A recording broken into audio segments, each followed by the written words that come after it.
Hello बच्चों, स्वागत है आपका हमारे YouTube चैनल पंकज वाला पे। और आज हम बात करने वाले हैं क्लास 10 का एक और इंपॉर्टेंट टॉपिक जिसका नाम है linear equation in two variables.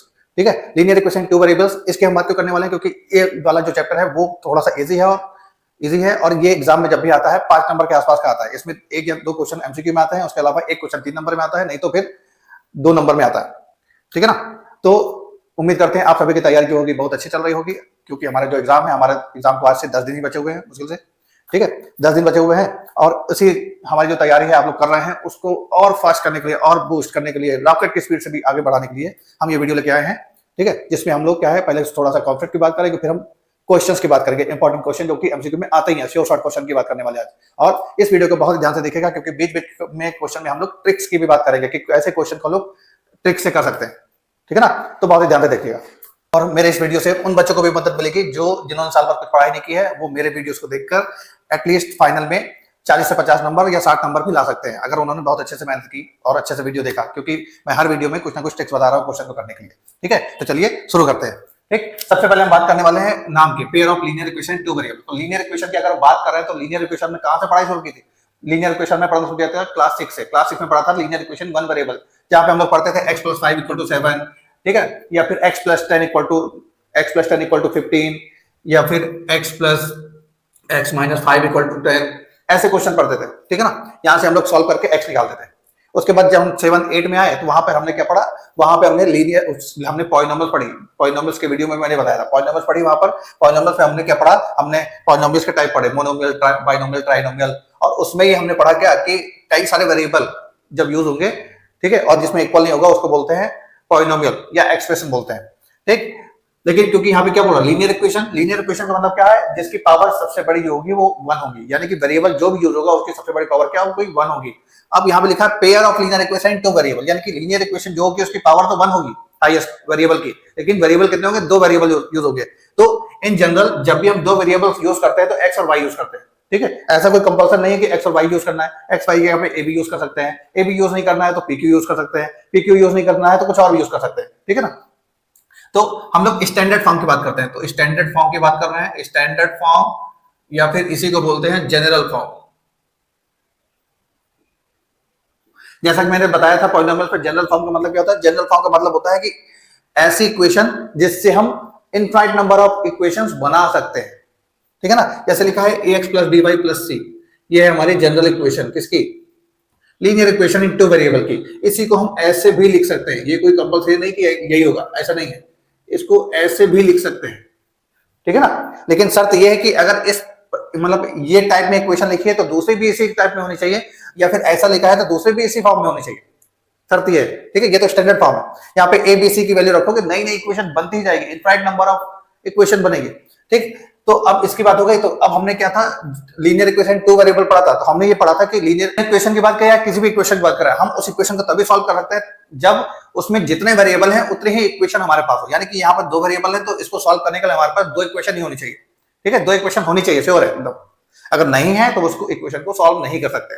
तो ठीक है, तो अब हम बात कर रहे हैं कि linear equation in two variable, यहाँ पे क्या नाम है, pair, pair of linear equation in two variable. तो पेयर का मतलब क्या होता है, पेयर का मतलब होता है 2, यानी कि जैसी ये इक्वेशन दिख रही इसी तरीके की एक और इक्वेशन होगी। तो हम क्या करते हैं, 2 इक्वेशंस की बात करते हैं जब, तो अब क्योंकि 2 इक्वेशन की बात कर रहा है तो मैंने क्या बताया, ए बी सी की वैल्यू चेंज करोगे, नई नई इक्वेशन बनेगी, यानी कि ए बी सी की जगह पर कुछ और यूज कर लो, एक पहली इक्वेशन और ये दूसरी इक्वेशन, ये हो गई। अब यहां पर आता है कि अब इसको सॉल्व करने के मेथड कितने होते हैं, तो इसको सॉल्व करने के 2 मेथड होते हैं। पहला मेथड है हमारा कौन सा, पहला मेथड होता था कौन सा, पहला होता था एलिमिनेशन, एलिमिनेशन, ये हम INATION, एलिमिनेशन मेथड। दूसरा होता था सब्स्टिट्यूशन,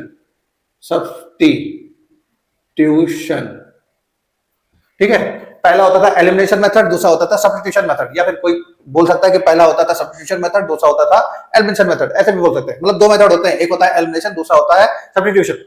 ठीक है, तो सॉल्व करके हमें क्या एक्स वाई की वैल्यू निकल जाती थी। लेकिन अगर हमें सॉल्व नहीं करना हो और हमें ये पता करना हो कि ये इक्वेशन सॉल्व होगी या नहीं होगी, ठीक है, क्या होगा, यानी कि बिना सॉल्व किए अगर हमें ग्राफ से सॉल्व करना है, ग्राफ से, तो हमें क्या करना पड़ेगा, यहाँ पे 3 कंडीशन आती है। पहली कंडीशन ये होती है कि इनके जो कोएफिशिएंट होंगे, दोनों इक्वेशन के जो कोएफिशिएंट होंगे, अगर कोएफिशिएंट के जो रेशियो है तीनों सेम नहीं है, अगर तीनों सेम नहीं है तो इसका मतलब है यूनिक सॉल्यूशन। यूनिक सॉल्यूशन,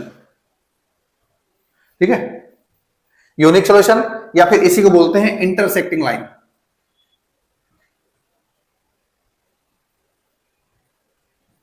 ठीक है ना, यानी कि अगर इन दोनों इक्वेशन के जो नंबर्स लिखे हुए हैं आगे, अगर उनको डिवाइड करने पर वो तीनों के तीनों जो रेशियो निकलते हैं वो डिफरेंट निकलते हैं, तो उसका मतलब क्या है, यूनिक सॉल्यूशन होगा। इसका मतलब ये है यूनिक सॉल्यूशन होगा। या फिर कभी कभी पूछता है कि are these lines are intersecting, तो यूनिक सॉल्यूशन होगा तो भी इंटरसेक्टिंग होगा, मतलब दोनों का मतलब सेम है। ठीक, दूसरा होता है अगर पहला सेम है, मतलब तीनों सेम है, दूसरा ये है C1/C2। अगर तीनों सेम है तो इसका मतलब होता है इनफाइनाइट सॉल्यूशन। इनफाइनाइट सॉल्यूशन, इसका मतलब क्या होता है, कॉन्साइड लाइन, यानी कि लाइन एक दूसरे को ढक लेगी, कॉन्साइड करेगी। ठीक है ना, इसका मतलब होता है कॉन्साइड लाइन। ठीक है, कॉन्साइड लाइन बोलते हैं। तीसरा होता है A1/A2 equal to B1/B2 is not equal to C1/C2। ये इसका मतलब होता है नो सॉल्यूशन। नो सॉल्यूशन, या इसी को बोलते हैं पैरेलल लाइंस। ठीक है, क्योंकि हमें पता है कि पैरेलल लाइन जो है वो कभी कहीं जाके नहीं कटते, उनके बीच की डिस्टेंस हमेशा सेम होती है, इसलिए क्या होगा, नो सॉल्यूशन होगा। नो सॉल्यूशन का मतलब होता है पैरेलल लाइन। अब इसी में एक चीज और पूछता है, क्या कि जो सिस्टम ऑफ लीनियर इक्वेशन बोलते हैं, इसी को सिस्टम क्यों बोलते हैं, क्योंकि एक से ज्यादा है, डबल है, इसलिए सिस्टम बोलते हैं। ठीक है, तो सिस्टम ऑफ लीनियर इक्वेशन जो है वो क्या बोलते हैं, कंसिस्टेंट है या इनकंसिस्टेंट। तो अगर पहला नंबर और दूसरा नंबर है तो इसको बोलते हैं, इन दोनों को बोलते हैं कंसिस्टेंट इक्वेशन। अगर नो सॉल्यूशन की बात कर रहा है तो इसको बोलते हैं इनकंसिस्टेंट। ठीक है ना, और इसमें भी वही उसी टाइप के क्वेश्चन मिलेंगे जिस टाइप के क्वेश्चन क्वाड्रेटिक में मिलते हैं या पॉलिनोमियल में जो वर्ड प्रॉब्लम मिलती है, इसमें भी उसी टाइप के क्वेश्चन आते हैं, जैसे ट्रेन वाला, बोट वाला, ठीक है, न्यूमरेटर डिनोमिनेटर वाला, या फिर कभी कभी मेंसुरेशन से रिलेटेड क्वेश्चन भी आ जाते हैं। मेंसुरेशन से रिलेटेड का मतलब जैसे कि पैरामीटर दिया होगा, हिडन फॉर्मूला वगैरह का, ठीक, पैरामीटर दिया होगा, अदर टू साइड पूछ रहा होगा, या इस तरीके से क्वेश्चन आता है। लेकिन जो शॉर्ट क्वेश्चन आता है एमसीक्यू में या 2 नंबर में, वो इससे रिलेटेड ही आता है, कभी कभी 3 नंबर में भी आता है। ठीक है ना, तो 3 नंबर में जो आता है उसकी भी हम बात करेंगे, और हर क्वेश्चन को अगर हम ट्रिक से कर सकते हैं तो ट्रिक से भी कोशिश करेंगे, इसलिए बहुत ही ध्यान से हमारा वीडियो देखना है। ठीक है, तो बढ़ते हैं क्वेश्चंस की ओर। बच्चों, क्वेश्चंस को स्टार्ट करने से पहले हम क्या करना है, हमने यहाँ पर 3 क्वेश्चन लिखे हुए हैं डिफरेंट, अब मतलब 3 इक्वेशन का पेयर लिखा हुआ है, और अब हम चेक करेंगे कि किस टाइप का सॉल्यूशन ये देते हैं। सो यूनिक देते हैं, यूनिक का मतलब इंटरसेक्टिंग लाइन, या फिर को इंसिडेंट लाइन, या फिर को इंसिडेंट का मतलब होता है इनफाइनाइट वाली सॉल्यूशन, या फिर नो सॉल्यूशन मतलब होता है पैरेलल लाइन, या फिर कंसिस्टेंट, या फिर इनकंसिस्टेंट। ठीक है, क्या करते हैं, तो ट्रिक क्या है इसके लिए, ट्रिक ये है कि हमें ये देखना है क्या कि एक इक्वेशन से हम दूसरी इक्वेशन बना सकते हैं क्या। ठीक है, कैसे, देखो, पहले तो देखो 5 से 7 नहीं बना सकते, 4 से 6 नहीं बना सकते, और 8 से 9 नहीं बना सकते। ठीक है ना, यानी कि इसको अगर हम ऐसे करेंगे, क्या 5/7 और -4/6 और 8/-9, ये अगर करेंगे तो ये किसी भी, ये देखो, ये प्राइम नंबर है, ये को प्राइम नंबर है, और ये क्या है, इसको अगर काटेंगे तो ये 3 आएगा। तो ये सारे के सारे नंबर क्या है, डिफरेंट है, सब कुछ डिफरेंट है, यानी कि ये क्या है, अगर ये इक्वल नहीं दिख रहे हैं एक्स और वाई के नंबर्स, तो उसका मतलब क्या है, यूनिक सॉल्यूशन बनेगा इसमें। ठीक, यूनिक सॉल्यूशन को क्या बोलते हैं, कंसिस्टेंट, या फिर यूनिक सॉल्यूशन को क्या बोलते हैं, इंटरसेक्टिंग लाइन। ठीक, यानी कि ये इंटरसेक्टिंग लाइन बनेगी या फिर कंसिस्टेंट बनेगा। ठीक है, और उसी को क्या बोलते हैं, यूनिक सॉल्यूशन बोलते हैं। तीनों चीज होगी, यूनिक भी होगा सॉल्यूशन, कंसिस्टेंट भी होगा, और क्या होगा, इंटरसेक्टिंग भी होगा। ठीक है ना, हमें इक्वेशन में नंबर देखना है, क्या हम नंबर को बना सकते हैं इससे। अब जैसे देखो 9 से 18 बना सकता है, 9 2 जा 18। ठीक है, इससे बन सकता है ये 2 का मल्टीप्लाई करने पर, इसमें 2 का मल्टीप्लाई करने पर ये बन सकता है, इसमें 2 का मल्टीप्लाई करने पर ये बन सकता है, ठीक है ना। तो एक इक्वेशन से दूसरी इक्वेशन बन रही है, ठीक है। नंबर 2 का मल्टीप्लाई करेंगे अगर पहली इक्वेशन में तो सेकंड बनेगी, या सेकंड में 2 का डिवाइड करेंगे तो पहली बनेगी। तो जब भी इस तरीके का आता है तो इसका मतलब होता है इनफाइनाइट सॉल्यूशन, इसका मतलब होता है, ठीक है। क्या होता है? Infinite solution. इनफाइनाइट सॉल्यूशन का मतलब क्या होता है? को इंडिसेंट, ठीक है, सॉरी को इंसिडेंट लाइन, ठीक, यानी कि लाइन जो होगी एक दूसरे को छुपा लेगी, यानी कि और हम दूर से अगर देखेंगे या पास जाके भी देखेंगे तो हमें एक ही लाइन दिखेगी ऊपर वाली। तो इस पेयर की बात करोगे कैसे करेंगे? 9/18 और 3/6 और 12/24, सब में प्लस है इसलिए कुछ साइन नहीं है, ये सब सेम होता है 1 2 1 2 1 2, यानी कि सब में क्या आया? सब में हमारा आया 1/2, सबका रेशियो सेम आया है, इसलिए ये क्या है? ये कौन सी लाइन? ये क्या है? को इंसिडेंट या फिर इनफाइनाइट, ठीक है, कोइंसिडेंट, इनफाइनाइट, और इसको भी बोलते हैं कंसिस्टेंट। इसके बाद फिर से देखो ट्रिक, फिर से लगाते हैं, जैसे इसमें बन रही थी इसमें बन रही है क्या, ठीक है। 6 में 3 का डिवाइड करेंगे तो 2 बनेगा, 3 में 3 का डिवाइड करेंगे तो 1 बनेगा, लेकिन 10 में 3 का डिवाइड नहीं होता है, 9 नहीं बना सकते, यानी कि पहले दो तो काम कर रहा है, पहले दो पे काम कर रहा है, जब पहले दो पे काम करता है तो वो होता है नो सॉल्यूशन, ठीक है। पूरे पे काम करेगा तो इनफाइनाइट, किसी पे काम नहीं करेगा तो यूनिक, और सिर्फ दो पे काम करेगा एक्स और वाई वाले पे, सिर्फ एक्स और वाई वाले पे काम करेगा तो इसका मतलब होता है नो सॉल्यूशन। कैसे? 6/2 -3/-1 और 10/9, ये दोनों तो इक्वल है लेकिन ये इक्वल नहीं है, इससे 3 आएगा, ठीक है।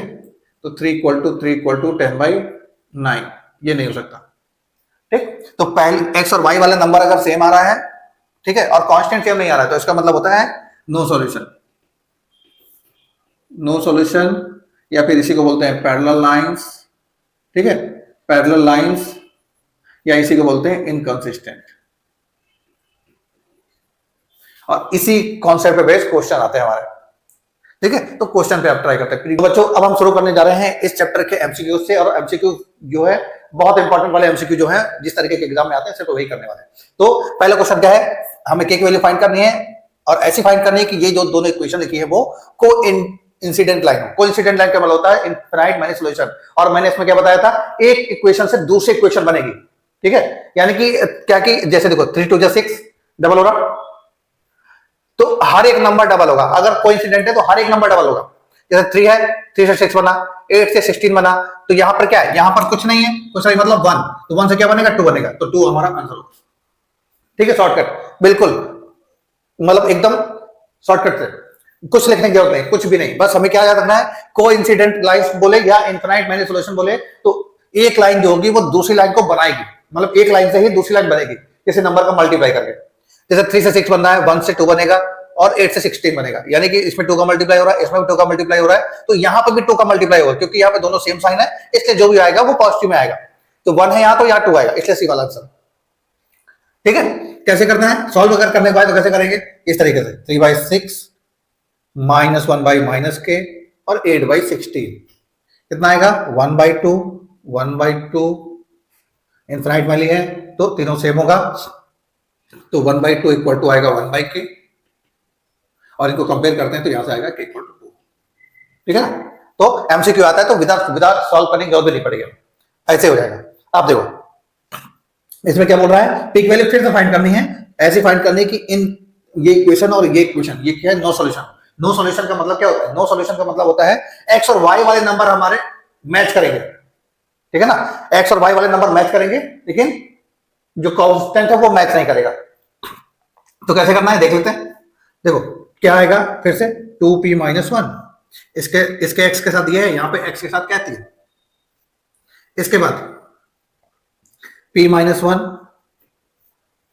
यहां पर 1, और यहां पर जो नंबर है इक्वल के इस साइड है, पॉजिटिव है तो 2p + 1, और इसको अगर इक्वल के उस साइड ले जाएंगे तो 1। नो सॉल्यूशन का मतलब ये होता है। इनको सॉल्व करने से क्या आएगा? इनको सॉल्व करेंगे तो आएगा 2p - 1, यहां पे सॉल्व करेंगे 3p - 3, सॉल्व करते हैं, ठीक है, सॉल्व करते हैं तो क्या आएगा? 2p वहां जाएगा, 3 यहां जाएगा, तो आएगा p = 2, ठीक है। दूसरा, इनको सॉल्व करते हैं, इसको तो क्या आएगा p minus one equal to 2p plus one not equal to, p वहां जाएगा, वन यहाँ जाएगा, तो p यहाँ जाएगा तो माइनस हो जाएगा, p बचेगा, दो में एक जाएगा, एक बचेगा, एक यहाँ पे आएगा तो माइनस टू बचेगा। तो p जो होगा वो माइनस टू के इक्वल नहीं होगा, जो माइनस टू तो कहीं दिख नहीं रहा है, तो कौन सा आंसर होगा, p इक्वल टू 2, फर्स्ट वाला आंसर होगा। बच्चों अब हम बात करने वाले हैं क्वेश्चन नंबर 3 की। क्वेश्चन नंबर 3 भी क्या है, क्वेश्चन नंबर 2 की तरह है, और क्वेश्चन क्या है, find p such that px plus 3y equal to p minus 3 और 12x plus py equal to p has infinite many solution. Infinite many solution का मतलब क्या होता है, इनफाइनाइट मैनी सॉल्यूशन का मतलब होता है लाइन जो होगी वो को इंसिडेंट होगी। को इंसिडेंट का मतलब मैंने क्या बताया था कि जो लाइन होगी वो उनके जो एक्स वाई और कांस्टेंट वाले नंबर है, एक लाइन से दूसरा वाला लाइन बनाएगा, ठीक है ना। तो तरीका क्या होता है, p by 12, फिर 3 by p, फिर p minus 3 by p, ठीक है। अगर इनफाइनाइट मैनी सॉल्यूशन होगा तो ये तीनों को सॉल्व करने पर सेम वैल्यू आएगी। तो हम क्या करते हैं, पहले दो को चूज करते हैं, इन दोनों का अगर चूज करते हैं, इन दोनों को, तो क्या आएगा, p का मल्टीप्लाई इसमें, 12 का इसमें, तो इससे आएगा p स्क्वायर इक्वल टू 36, यानी कि p की वैल्यू आएगी प्लस माइनस 6। दूसरा इसको सॉल्व करते हैं, इसको सॉल्व करने पे क्या आएगा, इसको सॉल्व करने पर कट होके क्या बनेगा, इसको ये p कट होगा तो p की वैल्यू 6 आएगी यहां से, ठीक है। p की वैल्यू क्या आएगी, 6 आएगी। लेकिन अब देखो, अब यहां पर कंफ्यूजन हो गया कि 6 भी है और यहां पर प्लस माइनस 6 भी है, तो ये वाला नंबर इसमें इंक्लूड है ना, इसलिए p की वैल्यू जो होगी प्लस माइनस 6 होगी, यानी कि थर्ड वाला आंसर होगा, ठीक है। अब चेक कर लेते हैं कि थर्ड वाला आंसर सही है कि नहीं है, ये चेक करना है। तो p की वैल्यू क्या है, पहले प्लस 6 रखते हैं, 6 रखेंगे तो क्या आएगा, 6x 3y, इसमें 6 रखेंगे तो 3, यहां 6 रखेंगे, ठीक। फिर अगर माइनस 6 रखते हैं तो माइनस 6x प्लस 3y और माइनस 9, यहां रखते हैं, ये 12x, p की वैल्यू 6, यहाँ पे 6, ठीक। इसके बाद माइनस 6 रखेंगे तो 12x माइनस 6y, ये माइनस 6। अब देखो, इसके बाद अब यहां पे हम चेक करते हैं इनफाइनाइट मैनी सॉल्यूशन का मतलब एक लाइन से दूसरी लाइन बननी चाहिए। जैसे 6 में 2 का मल्टीप्लाई करेंगे 12 बनेगा, 3 में 2 का मल्टीप्लाई करेंगे 6 बनेगा, 3 का 2 में मल्टीप्लाई करेंगे 6 बनेगा, यानी कि ये तो काम कर रहा है हमारा, प्लस का 6। माइनस 6 की बात करते हैं, यहां पे क्या है, 2 का मल्टीप्लाई करेंगे 12 आएगा, ठीक है। यहां पे 2 का मल्टीप्लाई करेंगे 12 आएगा, लेकिन यहां 2 का मल्टीप्लाई करने पर 6 नहीं बनेगा कभी भी, इसलिए माइनस 6 हमारा आंसर नहीं होगा। हमारा आंसर क्या होगा, प्लस का 6 होगा। कहां पे आंसर है, ये वाला। नेक्स्ट क्वेश्चन क्या है, फिर से two lines are parallel. Two lines are parallel का मतलब क्या है, एक्स और वाई वाले के नंबर को अगर डिवाइड करेंगे तो सेम आएगा, लेकिन कांस्टेंट को डिवाइड करेंगे तो कांस्टेंट सेम नहीं आएगा, ये मतलब, ठीक है ना। यानी कि एक्स और वाई के नंबर में अगर किसी नंबर का मल्टीप्लाई करेंगे तो वो तो बन जाएगा, लेकिन उसी नंबर का मल्टीप्लाई इसमें करेंगे तो कांस्टेंट नहीं बनेगा दूसरी लाइन का, ठीक है। तो हमें इसमें क्या है, दूसरी लाइन चाहिए। अभी तक क्या था, क्वेश्चन में 2 लाइन दी थी, उससे चेक कर रहे थे, लेकिन अब हमें दूसरी लाइन निकालनी, तो कैसे चेक करना पड़ेगा, इक्वेशन हमारे पास क्या है, 4x + 3y, तो हमें ये चेक करना है कि किस इक्वेशन में इन नंबर्स से डिवाइड हो रहा है। जैसे 4 का डिवाइड इसमें होगा कितना आएगा, 3 आएगा, 3 का डिवाइड इसमें होगा कितना आएगा, 3 आएगा, लेकिन और 14 का डिवाइड इसमें होगा 3 आएगा, यानी कि ये वाला आंसर नहीं हो सकता। मैंने क्या बताया, एक्स और वाई को डिवाइड करने पर सेम नंबर आएगा, एक्स और वाई के नंबर को डिवाइड करने पर सेम नंबर आएगा, लेकिन कांस्टेंट वाले को डिवाइड करने पर सेम नंबर नहीं आ सकता। तो इन सब केस में क्या है, 3 आ रहा है, क्योंकि 4 में 3 का मल्टीप्लाई करेंगे 12 बनेगा, 3 में 3 का मल्टीप्लाई करेंगे 9 बनेगा, 14 में 3 का मल्टीप्लाई करेंगे 42 बनेगा, ये बन रही है, मतलब ये नहीं हो सकती, ठीक। इसके बाद फिर से देखो क्या है, 4 में 3 का मल्टीप्लाई 12 बन रहा है, 3 में 3 का मल्टीप्लाई 8 नहीं बनता है, ये भी नहीं हो सकता। इसके बाद 4 में 3 का मल्टीप्लाई 12, 3 में 3 का मल्टीप्लाई 9, 14 में 3 का मल्टीप्लाई 12, देखो नहीं बना, ठीक है, ये हो सकता है, ये हो सकता है।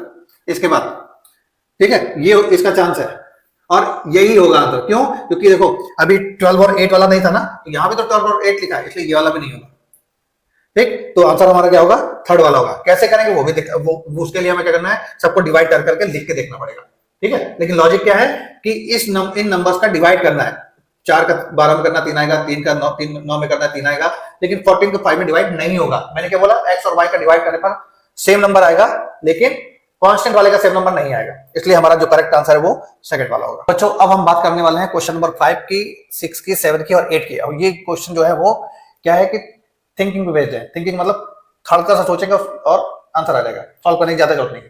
पहला क्वेश्चन, पहला क्या है, 5 number, the pair of equation, 2 equation लिखी है, बोल रहा है कि इन चारों ऑप्शन में से कौन सा ऑप्शन है। तो हमें हमेशा ये याद रखना है, अगर दोनों नंबर सेम है, मतलब ऐसी इक्वेशन में एक्स या तो एक्स नहीं है दोनों में, या तो दोनों में वाई नहीं है, यानी कि ये दोनों अगर सेम है, ये दोनों अगर सेम है, नंबर कुछ भी हो, उससे कोई फर्क नहीं पड़ता, अगर ये दोनों सेम है तो इसका मतलब है नो सॉल्यूशन निकलेगा। ठीक है, नो सॉल्यूशन का निकलेगा, इसलिए आंसर क्या होगा, फोर्थ वाला आंसर होगा। अगर ये दोनों सेम है तो इसका आंसर जो होगा वो नो सॉल्यूशन ही निकलेगा। ठीक है, क्योंकि दोनों अगर सेम होते हैं तो इसका मतलब होता है पैरेलल लाइंस, और पैरेलल लाइन का मतलब होता है नो सॉल्यूशन।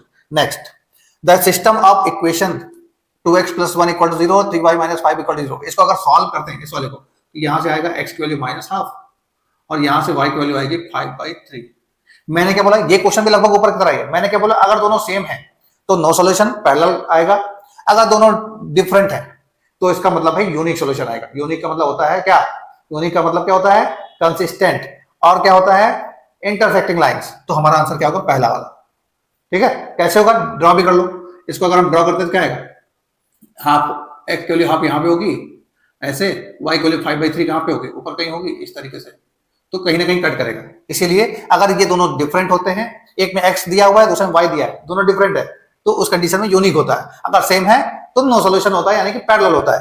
थर्ड क्वेश्चन की बात करें इस वाले में, इस वाले में क्या है, बोल रहा है कि equation is parallel to X axis. बोल रहा है कि ऐसी मतलब लाइन की जो इक्वेशन है वो पैरेलल है एक्स एक्सिस के। तो मैंने क्या बताया, एक्स के पैरेलल होगा, एक्स के पैरेलल होगा तो काउंट किसमें होता है, वाई में काउंट होता है। क्यों, क्योंकि एक्स के पैरेलल जब भी हम करते हैं लाइन को, ये एक्स एक्सिस, इसके पैरेलल का मतलब या तो ऊपर होगी या तो नीचे होगी, ऐसा। तो और जब ऊपर होगी या नीचे होगी तो कट किसको करेगी, वाई को कट करेगी। तो यहाँ पे क्या लिखा है, वाई को कट करेगी, यानी कि इसकी जो डिस्टेंस होगी एक्स से in term of Y count होगी।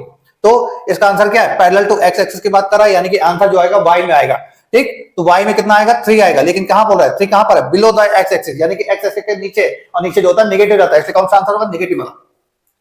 फोर्थ क्वेश्चन क्या है, इसमें अब इन दोनों को सॉल्व करके x + y निकालना है। तो इसको सॉल्व करने के दो तरीका है, एक या तो x मतलब एलिमिनेशन या सब्स्टिट्यूशन लगा के हम इसको x y निकाल दें और ऐड कर दें, एक तरीका तो ये।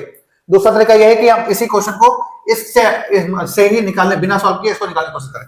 जैसे अगर हम दोनों इक्वेशन को ऐड कर देते हैं, ax + by a² - b², यहाँ पे आएगा bx + ay, sorry bx + ay = 0। अगर हम दोनों को ऐड कर देते हैं, ऐड करने का मतलब क्या है, ऐड जब करेंगे तो हमें क्या करना है, a कॉमन करना है, x + y आएगा, b कॉमन करना है, x + y आएगा, और इनको ऐड करेंगे तो क्या होगा, ये जैसा था वैसा ही रहेगा। अब यहां से x + y कॉमन आएगा और यहां से आएगा a + b, और इसको जब ब्रेक करेंगे तो a + b और a - b कैंसिल, तो x + y की वैल्यू आएगी a - b। कहां पे आंसर है, थर्ड वाला आंसर। ठीक है ना, इस तरीके से कर सकते हैं। तो बच्चों अब हम बात करने वाले हैं क्वेश्चन नंबर 9 की। क्वेश्चन नंबर 9 क्या है, क्वेश्चन नंबर 9 भी वही ऐसा ही है जैसे हम लोग एमसीक्यू में कई क्वेश्चन कर चुके हैं। क्या पूछ रहा है कि ये दो इक्वेशन है, ये बोल रहा है कि इसके सॉल्यूशन इनफिनाइट मैनी है, ए और बी फाइंड करना है। तो इनफिनाइट मैनी के लिए मैंने क्या बोला था कि तीनों के जो नंबर थे उसका डिवाइड करेंगे तो सेम नंबर आएगा। ठीक है ना, तो यानी कि 2/a + b, 3/2a - b और 7/21। ठीक है, इसको इस साइड आने की जरूरत नहीं, क्यों नहीं है, क्योंकि दोनों में जो नंबर लिखा है वो राइट साइड पे लिखा है, दोनों में। अगर एक में होता तो हमें दूसरे को लाना पड़ता उसके लिए। तो अब क्या करते हैं, अब ये है 7 × 3 = 21। तो अब क्या कंपेयर करते हैं, कंपेयर कैसे करेंगे, पहले इसको इससे करेंगे फिर इसको इससे करेंगे। तो पहला वाला अगर आप इससे कंपेयर करते हैं तो क्या आएगा, 1/3, क्रॉस करेंगे तो क्या आएगा, ये यहां जाएगा यहां जाएगा, तो a + b = 6 आएगा। इसके बाद इसको करेंगे, 3/2a + 2a - b = 1/3, ये इधर जाएगा और ये वाला इधर जाएगा, तो क्या आएगा, 2a - b = 9। अब ये इक्वेशन और ये इक्वेशन, इनको हमें सॉल्व करना है। सॉल्व करने के लिए क्या करना पड़ेगा, हमें या तो एलिमिनेशन लगाना है या फिर सब्स्टिट्यूशन लगाना है। तो एलिमिनेशन सबसे आसान होता है। क्या करना है, a + b = 6 और 2a - b = 9। क्या करना है, सबसे पहले हमें क्या चेक करना है, सबसे पहले चेक करना है कि जो वेरिएबल है हमारे पास a और b, उनके आगे जो नंबर है वो सेम है क्या, इसमें 1 है इसमें 2 है, नहीं है, इसमें 1 है इसमें 1 है, सही है। ठीक है, इक्वल है। फिर क्या चेक करना है, अगर इक्वल मिल जाता है तो हमें चेक करना है क्या, कि क्या उनके साइन डिफरेंट है। तो साइन डिफरेंट किसका है, बी का है, तो हम ऐड कर सकते हैं। ऐड करेंगे कैंसिल, ये आएगा 3a, ये आएगा 9, 6 होता है 15, यानी कि एक वैल्यू आएगी 5। ए अगर 5 आएगा तो इसमें रखेंगे जब a plus B equal to 6, तो इसके हिसाब से b कितना आएगा, b आएगा 1, यानी कि a की वैल्यू 5 आएगी, b की वैल्यू 1 आएगी। आंसर क्या होगा, a की वैल्यू 5 और b की वैल्यू 1। ये होगा हमारा फाइनल आंसर इसके लिए। इसके बाद इस टाइप का क्वेश्चन आया है, इसमें क्या है, कुछ नहीं लिखा है इक्वेशन वगैरह, बस एक रेक्टेंगल बनाकर दे दिया है, पूछा कि एक्स वाई की वैल्यू निकालो। तो देखो अब इस क्वेश्चन में क्या ज्योमेट्री का यूज हो रहा है। ज्योमेट्री के जो डेफिनेशन है क्या है, रेक्टेंगल की बात कर रहा है। रेक्टेंगल क्या होता है, ठीक है, अपोजिट साइड इसकी सेम होती है, यानी कि x माइनस वाई की वैल्यू 14 और x प्लस वाई की वैल्यू 30। जब भी इस तरीके का हो कि अगर मतलब सेम नंबर माइनस में लिखे हो और सेम नंबर प्लस में लिखे हो, अगर ऐसा होता है तो जो आगे वाला नंबर है वो दोनों को ऐड करके आधा करना पड़ेगा, और दूसरा नंबर जो है वो दोनों को माइनस करके लिखना पड़ेगा। ठीक है, माइनस करने का मतलब बड़े में छोटा वाला माइनस करना है, फिर आधा करना है। यहां से कितना आएगा, यहां से आएगा 44 का आधा 22, और यहां पे आएगा कितना 16 का आधा 8। तो 22 में से 8 गया 14, 22 और 8 को जोड़ेगा 30, यानी कि ये करेक्ट आंसर हुआ। ठीक है ना, जब भी सेम नंबर माइनस में और सेम नंबर प्लस में आ जाए, मतलब दो नंबर को ऐड करके लिखा हो कुछ और दो नंबर को माइनस करके कुछ लिखा हो, तो सॉल्यूशन कैसे निकालते हैं, जो आगे वाला है उनको ऐड करके हाफ करते हैं और जो पीछे वाला है उनको माइनस करके हाफ करते हैं, लेकिन करना क्या है, बड़े वाला आगे होना चाहिए। तो ये होगा इसका फाइनल आंसर। ये है बच्चों, अब आप बात करने वाले हैं क्वेश्चन नंबर 11 के। क्वेश्चन नंबर 11 में क्या लिखा है, sum of two numbers is 105 and their difference is 45, find numbers. हमारे पास दो नंबर्स की बात कर रहा है, तो हमें लेट करना पड़ेगा, लेट जो numbers are A and B और एक्स एंड वाई, जो मानना हो मान लो, कोई फर्क नहीं पड़ता उससे। ठीक है ना, अब क्या बोल रहा है, अब हमें ये यहां पे क्या लिखा है, sum of two numbers is 105, A plus B equal to 105। लेकिन यहां पे क्या लिखा है, डिफरेंस। डिफरेंस का मतलब क्या है, छोटे को बड़े से माइनस करो या फिर बड़े को छोटे से माइनस करो, कितना आएगा, सेम ही नंबर आएगा। साइन की बात नहीं कर रहा है कि प्लस आएगा या माइनस आएगा, उसकी बात नहीं कर रहा है। वो बात कर रहा है कि बड़े को छोटे से अगर माइनस करते हैं तो जो नंबर आएगा, ठीक है, जो वैल्यू आएगी वही वैल्यू छोटे से बड़े को माइनस करने पे आएगी, ये बोल रहा है। तो डिफरेंस की बात कर रहा है, तो a माइनस बी की वैल्यू कितनी आएगी, 45। ठीक, ये बोल रहा है। या फिर इसको ऐसे लिखते हैं, मॉड लगा के, मॉड हटाएंगे तो क्या होगा, इससे दो इक्वेशन बनती है। एक बनती है a माइनस बी की वैल्यू 45 होगी, दूसरी होगी b माइनस a की वैल्यू 45। ये दो तरीके से लिखते हैं इसको। तो पहले हम a माइनस बी को सॉल्व करते हैं। मैंने क्या बताया था इसके जस्ट पहले वाले में, कि अगर दो नंबर का प्लस लिखा हो और दो नंबर का ही माइनस लिखा हो, मतलब सेम नंबर का प्लस और सेम नंबर का माइनस, तो कैसे निकालते हैं, पहला नंबर निकलता है दोनों को प्लस करने पर आधा करते हैं, और दूसरा नंबर कैसे निकलता है, दूसरा नंबर निकलता है बड़े में छोटे को माइनस करके डिवाइड बाई 2 करते हैं, ये होता है। ठीक, तो यहां से कितना आएगा, 150/2 मतलब 75, और यहां से कितना आएगा, इसमें 60/2 मतलब 30। ठीक है, 30 आएगा। तो अब देखो 30 आएगा, अगर हम ऐसे चेक करते हैं, 75 में 30 माइनस करें तो भी 45 आएगा, और 30 में 75 माइनस करेंगे तो भी 45 है। डिफरेंस का मतलब छोटे में बड़ा माइनस करो या फिर बड़े में छोटा माइनस करो, नंबर सेम आना चाहिए। इसलिए इसका आंसर क्या होगा, 75 होगा और दूसरे की वैल्यू 30 होगी, इसी वजह से। ठीक है ना, अगर हम b माइनस ए वाला नंबर लेके सॉल्व करते हैं तो भी आंसर क्या होता है, सेम आता है उस कंडीशन में। ठीक है ना, तो इस वाले क्वेश्चन में जरूरी नहीं कि हम दो इक्वेशन निकाल सकते हैं, हम यहां पर ये करेक्शन कर सकते हैं कि a is greater than b, ऐसा a is greater than b अगर हम लिखेंगे तो हम सिर्फ ये वाली इक्वेशन लिखेंगे तो भी चलेगा। ठीक है, बाकी इक्वेशन लिखने की जरूरत नहीं है। लेकिन अगर हमने ये नहीं दिखाया तो दूसरी इक्वेशन लिखनी पड़ेगी और फिर इसको भी सॉल्व करना पड़ेगा, इसलिए मैंने यहाँ पे बता दिया है। तो बच्चों ये है हमारा इस वीडियो का 12 नंबर क्वेश्चन। ये 12 नंबर क्वेश्चन जो है ये सीबी टेस्ट बेस्ड या फिर क्या बोलते हैं क्रिटिकल थिंकिंग में बेस्ड क्वेश्चन है। ठीक है ना, क्यों, क्योंकि इसमें क्या है कि ज्योमेट्री का कॉन्सेप्ट यूज होता है दिया हुआ है लीनियर इक्वेशन टू वेरिएबल, लेकिन ज्योमेट्री का कॉन्सेप्ट यूज हो रहा है। ठीक है, यानी कि टॉपिक्स इंटरकनेक्टेड है, वो पता होगा तभी ये कर पाएंगे। तो यहाँ पे क्या लिखा, पेयर ऑफ सप्लीमेंट्री एंगल। तो सबसे पहले बात करते हैं सप्लीमेंट्री एंगल की। सप्लीमेंट्री एंगल क्या होता है, if sum of two angles are 180 then both the angles are called supplementary, यानी कि दो एंगल का सम अगर 180 है तो वो उसको बोलते हैं सप्लीमेंट्री एंगल। तो यहाँ पे लेट करना पड़ेगा, let supplementary angles are X and Y.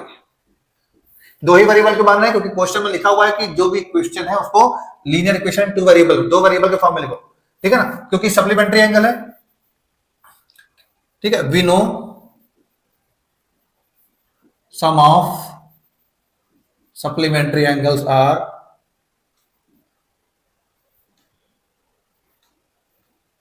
180, जिसका मतलब क्या है, इसका मतलब है कि x और y का जो सम है 180 होगा। ये इक्वेशन 1। इसके बाद दूसरे क्वेश्चन में क्या बोल रहा है, बोल रहा था ग्रेटर एंगल, कौन सा एंगल ग्रेटर है ये दिखना पड़ेगा यहाँ पे, तो हम यहाँ लिख देते हैं x is greater than y। ठीक है, बोल रहा है कि greater angle exceed the smaller by 50, यानी कि बड़ा वाला जो एंगल है वो छोटे वाले से 50 ज्यादा है, यानी कि बड़े वाले एंगल में अगर छोटे वाला माइनस करते हैं तो 50 आएगा, ये हो गया। या फिर ऐसे लिख सकते हैं x equal to Y plus 50, यानी कि छोटे वाले में अगर 50 ऐड करेंगे तो बड़ा वाला बच जाएगा। ये फिर से देखो इक्वेशन क्या हुआ, पिछले वाले क्वेश्चन का फिर से बन गया, दो नंबर सम में लिखा है और दो ही वही सेम नंबर माइनस में लिखा है। तो मैंने क्या बताया, अगर x निकालना है यानी कि आगे वाला नंबर चाहिए तो दोनों को ऐड करके हाफ करना पड़ेगा, और अगर पीछे वाला नंबर चाहिए तो बड़े में छोटा वाला माइनस करके 2 का डिवाइड करना पड़ेगा। इसमें कितना आएगा 230, 230 का होता है 115, और इसको 115 तो ये वाला कितना होगा, ये जाएगा 130 यानी कि 65। अब दोनों को ऐड करके देख लो 180 आ रहा है कि नहीं आ रहा, 180 आ रहा है, मतलब क्या है, हमारा जो आंसर है वो करेक्ट है। दूसरा, इनके बीच का डिफरेंस कितना होगा 50 डिग्री, वही बोल रहा है ना, बड़ा वाला जो एंगल है छोटे से 50 ज्यादा है, तो बड़ा वाले की वैल्यू में अगर 50 माइनस करेंगे तो ये वाला बनेगा, या फिर इसमें 50 ऐड करेंगे तो ये वाला बनेगा। इसलिए यही वाला, ये दोनों क्या है हमारे फाइनल आंसर है, यानी कि x की वैल्यू क्या आएगी 115 और y की वैल्यू क्या आएगी 65। तो इस चैप्टर में अब हम लोग बढ़ चुके क्वेश्चन नंबर 13 की ओर। क्वेश्चन नंबर 13 भी हमारे आने वाले बोर्ड एग्जाम के लिए बहुत इंपॉर्टेंट है, क्यों, क्योंकि इस टाइप का क्वेश्चन किसी ना किसी सेट में मिलता ही है, ठीक है ना, ये मतलब मोस्ट रिपीटेड क्वेश्चन है, ये क्वेश्चन हर साल आता है, किसी ना किसी सेट में होता ही है, फिक्स है। ठीक, तो इस तरह के क्वेश्चन कैसे करते हैं हम लोग, इस तरह के क्वेश्चन नॉर्मली अगर हम देखें तो यहाँ से x की वैल्यू निकालेंगे या फिर इन दोनों का कोएफिशिएंट इक्वल करने की कोशिश करते हैं, लेकिन नहीं, ठीक है, उससे क्या होता है कैलकुलेशन प्रॉब्लम आती है, क्योंकि लोगों का मल्टीप्लाई या डिवाइड या टेबल जो होती है वो प्रॉब्लम होती है। इसलिए हम क्या करेंगे, इसको कैसे करेंगे, सबसे पहले जो दोनों इक्वेशन दिए उनको ऐड कर लो। ऐड करने पे क्या होगा, ये इक्वेशन 1 ये इक्वेशन 2 ऐड, 1 और 2 को ऐड करना है। ऐड करने के लिए क्या करना पड़ेगा हमें, x वाले को x में ऐड करना पड़ेगा, x को x में ऐड करेंगे कितना आएगा 30, पहले देख लेते हैं, 37x plus 63y plus 63x plus 37y equal to right वाला राइट में ऐड करना है 163, ऐसा। ये और ये मिला के आएगा 100, ये और ये मिला के आएगा 100, और इसको मिला के आएगा 300। 100 अगर कॉमन करते हैं तो x plus Y equal to क्या आएगा 100, यहां पे निकलेगा और यहां पे आएगा 300, 00 से 00 कैंसिल, यानी कि x प्लस वाई की वैल्यू आएगी 3, ये आएगा इक्वेशन 3। इसके बाद क्या करते हैं, दोनों इक्वेशन को भी ऐड किया था, अब माइनस करना है जल्दी करने के लिए, ठीक है, 1 माइनस 2 करना है, ठीक है, या फिर इसको क्या लिखते हैं सब्ट्रैक्ट 1 and 2 ऐसा, ठीक है, और सब्ट्रैक्ट 1 and 2, 1 और 2 को माइनस करना है, सब्ट्रैक्ट करना है, तो क्या करना पड़ेगा, फिर से इन दोनों को माइनस करना है, तो 37x plus 63y equal to क्या आएगा 137, और इसको माइनस करना है 63x plus 37y equal to 163 add करना है, ठीक है, मतलब सॉरी सब्ट्रैक्ट करना है। सब्ट्रैक्ट करने के लिए क्या करना पड़ेगा, ऐसे भी कर सकते हैं, ऐसे करना है तो इस तरीके से कर सकते हैं, ठीक है ना, किस तरह क्या करना पड़ेगा, हमें माइनस करना पड़ेगा, माइनस करेंगे तो क्या होगा, ये x एक जैसा है, 37 में 63 माइनस करेंगे तो कितना देगा, 37 में 63 माइनस करेंगे तो देगा 27 x आएगा नेगेटिव, क्यों, क्योंकि 63 बड़ा है, यहाँ पे भी 27 आएगा, 27 y क्या आएगा पॉजिटिव आएगा, और यहाँ पे क्या आएगा, यहाँ पर डिफरेंस देंगे तो यहाँ पे भी 27 आएगा नेगेटिव, क्योंकि 163 बड़ा है। इसके बाद क्या करते हैं 27 माइनस का बाहर निकालते हैं, तो क्या आएगा x minus Y equal to minus 27, ये कैंसिल पूरा, इस माइनस से ये वाला माइनस कैंसिल, क्या आएगा x minus Y equal to 1, ये आएगा 4। अब इक्वेशन 3 और 4 को सॉल्व करना है। अब इक्वेशन 3 और 4 देखो कितनी आसान बन गई है, इसको सॉल्व करना हमने सिखाया है। क्या होगा, जब दो नंबर प्लस में लिखे हो और वही नंबर माइनस में लिखा हो तो क्या करते हैं, x कैसे निकलता है, x निकलता है दोनों का राइट साइड ऐड करके हाफ करना पड़ता है, दोनों को राइट साइड ऐड करके हाफ करना पड़ता है, और जो दूसरा नंबर होता है उसमें भी दोनों नंबर को माइनस करके हाफ करना पड़ता है, तो यहां से आएगा 2 और यहां से आएगा 1, यानी कि इसमें x की वैल्यू 2 आएगी और y की वैल्यू 1 आएगी, ठीक है ना। ये तरीका सबसे आसान है ऐसे क्वेश्चन को करने के लिए, जब x और y के नंबर रिवर्स करके लिखे हो तब, नहीं तो नॉर्मल मेथड भी उसके बाद यूज कर सकते हैं। तो बच्चों ये वाला क्वेश्चन भी बोर्ड एग्जाम 2026 के लिए बहुत ही इंपॉर्टेंट है, क्यों, क्योंकि ये इस टाइप का क्वेश्चन भी एग्जाम में आता है, ठीक है ना। लास्ट ईयर 2025 में ये क्वेश्चन और इसके जस्ट पहले मैंने कराया था 30 नंबर में, वो दोनों क्वेश्चन ही किसी ना किसी सेट में आए हुए हैं। ठीक, तो क्वेश्चन क्या है हमारा, बोल रहा है कि इसको ग्राफिकली सॉल्व करना है, यानी कि इसका ग्राफ बनाना है। ग्राफ बनाने के लिए हम क्या करते हैं, सबसे पहले दोनों इक्वेशन लिखते हैं और दोनों इक्वेशन के दो डब्बे बनाते हैं, बोलते हैं ना बॉक्स बनाते हैं। ठीक है, इस तरीके से। तो अब बॉक्स में कोई भी नंबर अपने अकॉर्डिंग ले सकते हैं, लेकिन हमें क्या करना है, हमें ग्राफ बनाना है। तो हमें सबसे पहले क्या करना है, पहले किसी एक को जीरो रखना है। अगर हम x को जीरो रखते हैं तो कितना बचे, ये वाला पोर्शन जीरो हो जाएगा, तो y कितना बचेगा, -2, ये लिखा है। अगर y को जीरो रखते हैं तो 2x = 2 आएगा, यानी कि x की वैल्यू 1 आएगी, तो ये आएगी। ठीक है, ये ग्राफ अगर हमें सॉल्व करना है, जीरो रख के करोगे तो ग्राफ तुम्हारा आसानी से बनेगा। ठीक है, इसके बाद दूसरी इक्वेशन, इसमें भी सेम चीज, अगर y की वैल्यू को हम जीरो रखते हैं तो ये वाला पोर्शन तो हट गया, तो 4x कितना आएगा, 4, यानी कि x की वैल्यू कितनी आएगी, 1 आएगी। ठीक है ना। इसके बाद अगर हम x की वैल्यू जीरो रखते हैं तो कितना बचेगा, ये वाला हट जाएगा पोर्शन, तो -y = 4 बचेगा, माइनस साइड राइट साइड जाएगा तो y = -4, ये लिखा है। ये दोनों आ गया। अब 1, 0 का मतलब x में नंबर दिख रहा है, y पे नहीं दिख रहा है। अगर x पे नंबर होता है, y पे नहीं होता है, तो वो जो पॉइंट होगा वो हमारा कहां पे होगा, x एक्सिस में होगा। x एक्सिस क्यों होगा, क्योंकि जो नंबर होगा उसी एक्सिस पे होगा, इसलिए मैंने यहां पर ये वाला पॉइंट डिनोट कर दिया, ये x एक्सिस और ये y एक्सिस। ठीक है, इसके बाद देखो ये 1, 0 ये लिखा है, ये 0, -2, ये इसमें y वाला नंबर है, ये यानी कि y के डायरेक्शन में होगा, लेकिन नेगेटिव लिखा है इसलिए नीचे होगा, इसलिए नीचे वाले, ये ओरिजिन के नीचे वाले पोर्शन में है। इसके बाद सेम इसका भी ड्रॉ किया तो 1, 0 इसमें भी था, इसमें भी था, इससे पॉइंट सेम रहा। ठीक है, इस वाले क्वेश्चन में क्या है कि जो हमने ग्राफ खींचा, ये इस ग्राफ में दोनों लाइन एक ही पॉइंट पे कट हो रही है, मतलब एक ही पॉइंट से पास हो रही है। तो जब भी ग्राफिकली बोलेगा सॉल्व करने को, तो जब भी हम ड्रॉ करेंगे ग्राफ, तो वो दोनों लाइन एक ही, मतलब किसी एक पॉइंट पे कट कर रही होंगी, तो उसको हमें उस पॉइंट को हमें वहां पे शो करना होता है। यहाँ पे तो क्वेश्चन में ग्राफ ड्रॉ किया तो अपने आप आ गया यहाँ पे। ठीक है, लेकिन वहां पे क्या है, नॉर्मली एलिमिनेशन लगा के उस जो क्रॉस कर रहा पॉइंट, वहां पे पॉइंट लिखना पड़ेगा x और y की वैल्यू। अब इसके बाद सॉल्व करने को तो बोल दिया हमने, सॉल्व कर लिया, इसको ग्राफ बना दिया। ठीक, अब ग्राफ बना दिया तो सॉल्यूशन क्या होगा, सॉल्यूशन कौन सा होगा, सॉल्यूशन इसका होगा सॉल्यूशन ऑफ बोथ इक्वेशन। दोनों इक्वेशन का सॉल्यूशन क्या होगा, दोनों का जो दोनों लाइन जहां पे भी कट कर रही है वो पॉइंट होगा उसका सॉल्यूशन, यानी कि x की वैल्यू 1 आएगी और y की वैल्यू 0 आएगी, क्योंकि 1, 0 पे ही दोनों कट कर रहे हैं, 1, 0 दोनों में कॉमन है। ठीक, इसके बाद क्या पूछ रहा है, right the difference between the ordinate. Ordinate का मतलब क्या होता है, y एक्सिस पे जो पॉइंट है, और एब्सिसा कर की बात करेगा तो उसका मतलब x एक्सिस पे जो पॉइंट है।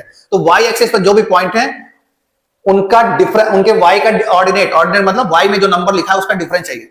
तो y में नंबर क्या लिखा है, -2, और यहाँ पे क्या लिखा है, -4। तो ordinates of both equation when line cut y axis. अगर y एक्सिस को कट कर रही है तो वहां पे ऑर्डिनेट क्या है, एक हमारा वैल्यू है y की -2, दूसरे y की वैल्यू है -4। अब इनका डिफरेंस चाहिए। डिफरेंस का मतलब देखो कितना डिफरेंस दिख रहा है, ये 2 था, 2 से 3 आया, 3 से 4 आया, 2 का डिफरेंस दिख रहा है, तो डिफरेंस कितना होगा, 2 का। तो डिफरेंस होगा हमारा, डिफरेंस का मतलब होता है इनके नंबर्स का अंतर, सिर्फ नंबर्स का, साइन का नहीं बात कर रहा है, इनके नंबर्स का अंतर कितना होगा, ये आएगा। डिफरेंस का मतलब होता है मॉड लगाना पड़ेगा, मॉड लगाने का मतलब -2 और -4 सॉल्व करोगे तो सिर्फ 2 आएगा। और वैसे भी इसको अगर देखोगे तो 2 का डिफरेंट, अगर डायरेक्ट लिख दोगे 2 तो भी माना जाएगा हमारा। ठीक है ना, तो ये होगा, ये है हमारा इसका फाइनल आंसर। ये क्वेश्चन 3 नंबर में आया हुआ है। तो बच्चों क्वेश्चन नंबर 15 जो है वो एग्जाम के बेस पे ये क्वेश्चन बहुत इंपॉर्टेंट है। ये पिछले 4-5 साल से इस टाइप का क्वेश्चन हर किसी न किसी सेट में देखने को मिलता ही है, और स्टैंडर्ड में तो ये कंपलसरी है, इसको करना ही पड़ेगा। ठीक है, तो कैसे करते हैं वो देख लेते हैं। क्या लिखा है, 2 डिजिट नंबर। जब 2 डिजिट नंबर की हम बात करते हैं तो राइट वाला जो नंबर होता है उसको बोलते हैं यूनिट डिजिट या फिर वंस डिजिट, और लेफ्ट वाला जो नंबर होता है उसको बोलते हैं टेंस डिजिट। ठीक है, तो लेट करना पड़ेगा, let unit digit equal to x और टेंस डिजिट y। इसके बाद नंबर की अगर बात करें तो नंबर कैसे बनता है, नंबर बनता है टेंस डिजिट में 10 के मल्टीप्लाई करने पर और यूनिट डिजिट को उसमें जोड़ने पर, ये नंबर बनता है। लेकिन क्वेश्चन में क्या बोल रहा है, रिवर्सिंग द डिजिट को रिवर्स करेंगे तो क्या होगा, रिवर्स करने का मतलब क्या है, टेंस डिजिट बनेगी यूनिट डिजिट और यूनिट डिजिट बनेगी टेंस डिजिट। ठीक है ना, यानी कि यहाँ पे y आएगा, यहाँ पे x आएगा, यानी कि इस नंबर में जहां पर y है वहां पर x हो जाएगा, और जहां पे x है वहां पे y होगा। ठीक है, रिवर्सिंग द डिजिट का मतलब x और y अपना जगह बदल देंगे। तो number after reversing the digit, अगर हम डिजिट को रिवर्स करें तो नंबर क्या होगा, 10x + y, ये होगा। अब हम क्वेश्चन पे चलते हैं। क्वेश्चन में क्या बोल रहा है, a 2 digit number is 7 times the sum of digit. ठीक है, तो पहली कंडीशन अकॉर्डिंग टू क्वेश्चन चल रहे हैं। ठीक, तो पहला क्या है, पहला है हमारा 2 डिजिट नंबर, जो नंबर है वो 10y प्लस एक्स, वो क्या है, ये जो नंबर है वो किसका 7 टाइम है, सम ऑफ डिजिट का, यानी कि x प्लस वाई का 7 टाइम है। ठीक, इसको सॉल्व करते हैं, क्या आएगा 10y प्लस एक्स, इसको करेंगे 7x प्लस 7y, एक साइड कर लो, कितना आएगा, एक साइड करने का मतलब है कि x वाले को x के पास ले जाएंगे तो आएगा 6x, ये वाला इधर आएगा तो आएगा 3y, और इसको अगर 3 का डिवाइड करते हैं तो y equal to 2x, y equal to 2x या फिर 2x minus y equal to 0, ऐसा लिख सकते हैं। ठीक, ये क्वेश्चन 1। इसके बाद दूसरा क्या बोल रहा है, बोल रहा है कि अगर डिजिट को रिवर्स कर दें तो रिवर्स करने पर क्या है, वो 18 लेस हो जाता है ओरिजिनल नंबर से, गिवन नंबर से लेस होता है। ठीक है, यानी कि रिवर्स करने पर जो नंबर होगा वो कम नंबर होगा। तो ओरिजिनल नंबर में अगर हम रिवर्स नंबर को माइनस कर दें तो बोल रहा है कि 18 लेस होता है, यानी कि दोनों का अगर डिफरेंस निकालेंगे, माइनस करेंगे नंबर का और रिवर्स करने के, तो 18 आएगा। इसका आएगा माइनस 9x, यहाँ पे आएगा 9y, इसका आएगा 18। अगर हम 9 हटाते हैं, यहाँ से 9 अगर हटा दें तो कितना आएगा, 9 हटा के आएगा minus x plus Y equal to 18। ये कंपल्सरी नहीं कि माइनस नहीं हटा था, माइनस को कॉमन ले लेंगे तो यहाँ माइनस आ जाएगा बस, और कुछ नहीं होगा। ठीक है, लेकिन हमारे पास ये सब्स्टिट्यूशन यूज कर सकते हैं तो इसलिए नहीं दिया मैंने। 2, ये आएगा minus X plus Y equal to 2। अब ये इक्वेशन 2 अब सॉल्व करना है, सॉल्व 1 एंड 2। ठीक है ना, 1 और 2 को सॉल्व करना है तो क्या करना पड़ेगा, हमें करना पड़ेगा y की जगह पर 2x रखना पड़ेगा, कहां पर, सेकंड में, put y equal to 2x in equation 2। क्यों, क्योंकि हम सब्स्टिट्यूशन यूज कर रहे हैं, तो y क्या है माइनस एक्स, y की जगह पर 2x इक्वल टू क्या आएगा 2, ये कितना आएगा x इक्वल टू 2 आएगा, ये पहला आंसर, x इक्वल टू 2 आएगा। इसके बाद क्या है, y इक्वल टू 2x है। ठीक है, y इक्वल टू 2x क्या है कि इक्वेशन 1 है, तो y की x की जगह पर क्या रखना है, 2 रखना है, यानी कि y की जगह पर क्या आएगा 4 आएगा। ठीक, x y की जगह पर 4 आएगा, x की जगह पर 2 आएगा, तो नंबर क्या आने वाला है, नंबर आएगा हमारा, नंबर क्या था 10y plus x, 10 into 4 plus 2 यानी कि 42। ठीक है, चेक कर लेते हैं, इसमें कभी कभी ये भी आता है कि वेरीफाई, तो चेक करते हैं, नंबर हमारा 42 है, इसका रिवर्स क्या होगा, नंबर है ये तो रिवर्स होगा 24, 42 का रिवर्स 24, और इनका डिफरेंस निकालोगे तो क्या आएगा 18 आएगा, है ना। क्या बोल रहा था कि रिवर्स करने पर जो नंबर बना हुआ है वो 18 कम है, किससे, ओरिजिनल वाले से, तो ये होगा हमारा फाइनल आंसर, हमारा आंसर क्या होगा 42 होगा। तो बच्चों क्वेश्चन नंबर 16 भी हमारा क्या है कि ये वाला क्वेश्चन भी कई बार रिपीट हुआ है, और पिछले 4 साल में ये किसी न किसी सेट में ये वाला क्वेश्चन भी आया हुआ है। ये वाला क्वेश्चन कैसे करते हैं वो भी देखते हैं। इसमें क्या कर रहा है, फादर की बात कर रहा है और उसके चिल्ड्रन की बात कर रहा है, 2 चिल्ड्रन। ठीक, तो हमने फादर के एज को एज्यूम किया हुआ है x और सम ऑफ 2 चिल्ड्रन, मतलब 2 दोनों बच्चों की जो एज का जो सम है वो हमने y एज्यूम किया है। ठीक है, y लेट किया है। इसके बाद पहली कंडीशन क्या है, अकॉर्डिंग टू क्वेश्चन क्या चल रहा है, पहली कंडीशन के अकॉर्डिंग चल रहा है कि x इक्वल टू 3y, यानी कि जो फादर है वो बेटे का 3 टाइम्स है, फादर जो है वो दोनों बच्चों की जो एज है उसके 3 टाइम है। ठीक है, इसके बाद दूसरी कंडीशन में क्या बोल रहा है, आफ्टर 5 इयर्स की बात कर रहा है, आफ्टर 5 इयर्स, 5 साल के बाद क्या होगा, 5 साल के बाद जो फादर की एज होगी, फादर एज। ठीक है, अब हमें पता है कि हर साल जो एज होती है वो +1 होती है, मतलब एक साल ऐड होता है एज में हमारी। ठीक है, तो उसी तरीके से 5 साल की बात कर रहा है तो फादर की एज में 5 ऐड होगा, और चिल्ड्रन एज, ठीक है, सम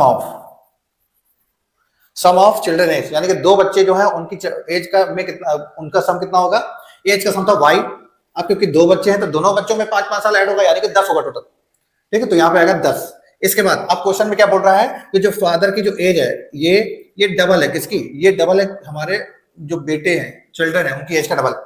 x की वैल्यू क्या है 3y, इक्वेशन 1 से, तो यहाँ पे 3y रखते हैं, ये 5, ये आएगा 2y, ये 10 मतलब 20, 2 10 20, ये आएगा 3y, y इस तरफ आएगा तो 2y नेगेटिव हो जाएगा, 5 उधर जाएगा तो 20 में से 5 गया 15, तो यहाँ से आएगा y इक्वल टू 15। एक तो ये हो गया, यानी कि दोनों जो बेटे हैं उनकी जो एज का जो सम है वो 15 है, तो put y equal to 15 in equation 1। तो इक्वेशन 1 क्या है, x equal to 3y, x 3 कितना है 15, तो x आएगा 45। ठीक है, किसकी एज पूछा था, फादर की, तो फादर एज होगी 45, फादर एज होगी 45 इयर्स, और ये होगा हमारा फाइनल आंसर। तो बच्चों क्वेश्चन नंबर 17 भी हमारा क्या है कि बोर्ड एग्जाम में फेवरेट क्वेश्चन में से है। ये क्वेश्चन जब भी आता है तो 5 नंबर में आता है, ठीक है ना, 5 नंबर में आता है और ये 2023 और 24 में कई रिपीट हुआ है हर एक सेट में, ठीक। और स्टैंडर्ड में तो ये स्पेशली आता है। इसके बाद अब क्या करते हैं, क्वेश्चन में जो जो बोल रहा है रेक्टेंगल की बात करा तो रेक्टेंगल में लेंथ आता है, ब्रेथ आता है, मैंने एज्यूम कर लिया लेंथ L है, ब्रेथ B है, ठीक है। इसके बाद जो कंडीशन दी थी क्या बोल रहा था, length is reduce by 5 and breadth is increase by 2, तो रिड्यूस करने के बाद क्या होगा L-5, ब्रेथ कितना होगा B-2, ठीक है। इंक्रीज करने पर आएगा B+2 और एरिया बात करेगा तो इन दोनों को मल्टीप्लाई करना पड़ेगा। इसके बाद दूसरी कंडीशन थी if increase the length bye 10 unit, तो लेंथ में अगर 10 इंक्रीज कर रहे हैं तो ये प्लस होगा और लेंथ में वो ब्रेथ में अगर डिक्रीज कर रहे हैं तो -5 होगा, ठीक है। तो एरिया क्या होगा, इनको मल्टीप्लाई करने पे आएगा। अब क्वेश्चन के अकॉर्डिंग जो बोल रहा है उसको दिखते हैं। अकॉर्डिंग टू क्वेश्चन पहली कंडीशन क्या थी, बोल रहा था कि अगर लेंथ मतलब एरिया जो होगा डिक्रीज करने के बाद 5 डिक्रीज करें और 2 इंक्रीज करें तो एरिया होगा L-5 और B+2, ये क्या होगा, इससे जो एरिया आएगा वो क्या आएगा, वो ओरिजिनल वाला जो एरिया है यानी कि इसका जो एरिया है उससे रिड्यूस हो जाएगा 80, यानी कि उसमें से 80 कम हो जाएगा, यानी कि इसमें या तो 80 ऐड कर दो या फिर ओरिजिनल वाले में माइनस कर दो।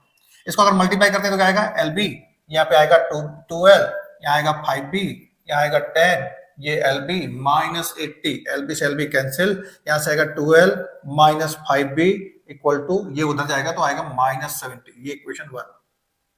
इसके बाद दूसरी इक्वेशन, दूसरी कंडीशन, ठीक। दूसरी कंडीशन क्या है, ये तो पहली हुई, दूसरी क्या होगी, दूसरी फिर से वही एरिया की बात कर रहे हैं तो आएगा L+10 और B-5।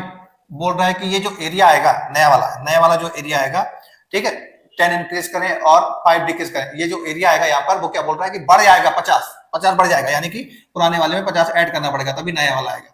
तो फिर से वही सॉल्व करते हैं, LB प्लस कितना 10B -5L -50, LB plus 50, LB से LB कैंसिल, 50 जाएगा उधर तो बनाएगा 100 और 5 यहाँ पे आएगा कितना 5L -10B, ठीक है, 5L -10B -5B plus 10B equal to 50 उधर जाएगा तो 100 बनाएगा। इसके बाद इससे अगर 5 हटा देते हैं, इससे अगर 5 हटाएंगे तो क्या आएगा L+2B, 5 हटाएंगे नेगेटिव वाला होगी, ठीक। तो नेगेटिव जब हटाएंगे तो क्या होगा, इससे यहाँ पे डिवाइड होगा तो ये -20 देगा 2।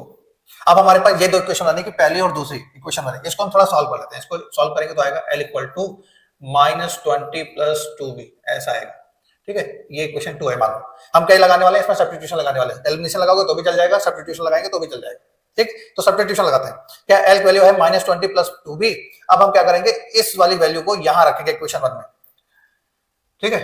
क्या करेंगे, फ्रॉम 2 एंड 1, सेकंड और फर्स्ट से क्या करना पड़ेगा, L की वैल्यू यहां पर रखना पड़ेगी, 2 × -20 plus 2B -5B equal to कितना है -70। सॉल्व करते हैं जरा, कितना आएगा -40, ये आएगा 4B, ये आएगा 5B, ये आएगा -70, ये आता -B, 40 उधर जाएगा तो आएगा -30, तो B आएगा 30, B आएगा 30, B अगर 30 आएगा तो L कितना आएगा, तो L इक्वल टू आएगा कितना -20 प्लस 3 × 3, क्या 2 × 2, यानी कि 30 × 2।